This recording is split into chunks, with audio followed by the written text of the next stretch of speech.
So, guys, if you've been following me for any stretch of time, you might be thinking of me as the VPN guy here on YouTube. As far as I know, I'm the only independently owned, not owned by VPN, not invested by VPN reviewer on the platform. And if you don't believe me, go read the descriptions of the other channels out there doing reviews. Some of them actually disclose their ownership. But that said, if we're talking about the antivirus niche here on YouTube, there's one guy who's kind of known for that antivirus guy, like I'm known for VPNs. His name is the PC Security Channel. And when looking up antiviruses and which one to use, you might go to this guy and see his wide range of topics on malware and stuff like that. I'm not going to deny he's well versed in some of these topics and stuff like that. But that said, I do think his top choice is problematic and not actually a good choice for people in the US or just people in general. And in this video, I'm going to explain why. First up, guys, this guy's choice is Kaspersky. According to his test, it does the best in terms of overall performance, but I would actually say this could kind of be disputed. That's because other kind of websites that I've found that are actually pretty reputable for doing tests have kind of found different results. Take, for example, AV-Test.org. So if you're saying like the best reason to pick Kaspersky, the real best reason is just because of the performance and how good it is. Well, this website finds that Kaspersky gets around 99.8%, or the industry average is around 99.8%, and Kaspersky is around 99.5%. February was 100%. So yeah, the differences here is like 0.5%, 0.2% from the average. And honestly, that does make sense to me. When you look at antiviruses and even stuff like VPNs, if you truly look at the technical stuff involved in these things, most of them are doing the same thing. It's very compelling to say this one is, if you look at the charts, its power levels over 9,000. It's so much better. But if you really think about it, can these tools really be that much better? Well, no, not really. At the end of the day, they're all kind of the same thing. Scanning your computer, protecting you against commonly known threats and stuff like that. VPNs all use the same protocols. They all use WireGuard for their encryption. And for the most part, when it comes to picking these services, really comes down to is the price. They all kind of have similar protection kind of values. There is a little bit difference in performance here and there, but honestly, if you have a fast computer nowadays, it's nothing like the early 2000s where Norton was pre-installed and it would just nuke your computer on startup. That's not really a problem nowadays for performance. So I don't really think that's too much of a metric. And neither is protection, since the industry average is so good already. If you're using any of these, you're pretty much going to be pretty good, especially if you're not doing stupid stuff on the internet, going to websites you shouldn't be. And a lot of these tools actually kind of prevent you from going to those websites as well. So really, it's not like any one of these is that much superior than the others. And that kind of is my conservative take, but also I think a very realistic one. Now, in terms of being a privacy channel, I think one of the more important things when using tools like this is actually concerning who is behind these tools.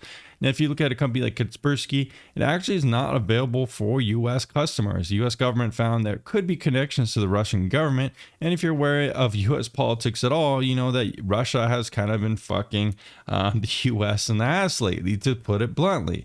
We now have multiple people involved in the government with ties to the Russia.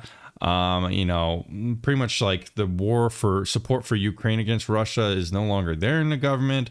It's just easy to say that Russia is kind of like infiltrated the U.S. government. Also, there's also been people in the government taking down protections against Russia and stuff like that. Some people were found, influencers actually found spewing Russian propaganda for years before anyone caught on, and they were actually getting paid to do so, and they claimed they didn't know about it.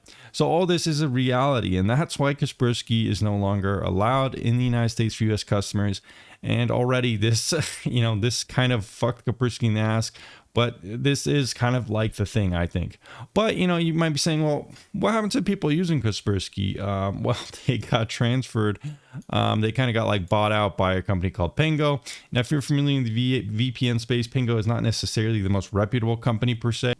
So Pango owns VPNs like Hotspot Shield, BetterNet, some of these other things. Now, Hotspot Shield was actually found collecting data at one point. Let me look that up. Hotspot Shield collecting data. So you could find Hotspot Shield does collect some user data, but there was like a news article about it. It was quite a long time ago. Let me just find that really quick.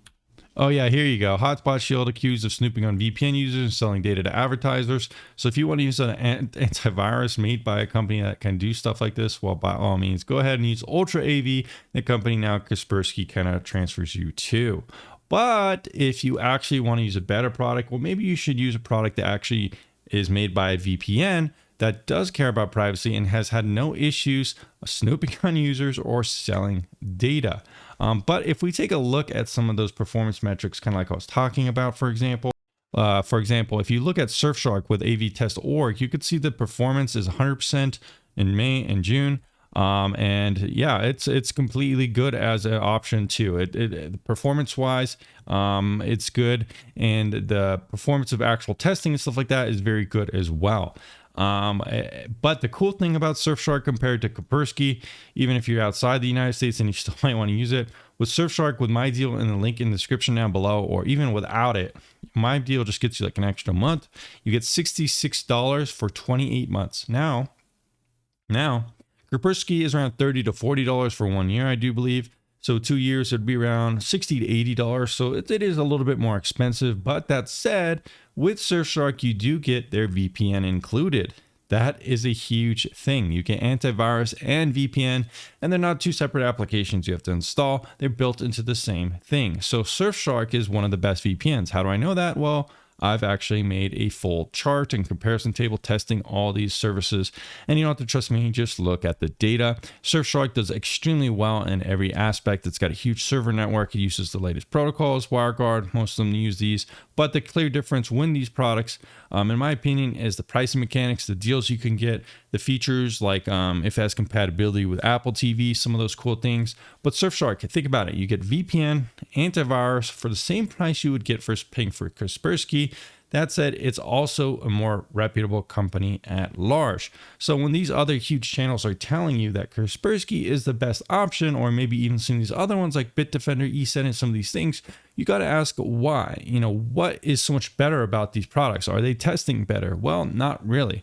Are they a better deal? Well, not really. Nowadays, you can get a VPN that includes antivirus as well. Now, just to be clear, I do believe Surfshark is kind of outsourcing or kind of white labeling their antivirus. I do believe they're using like a Virus SDK, which is a very reputable antivirus kind of provider as well.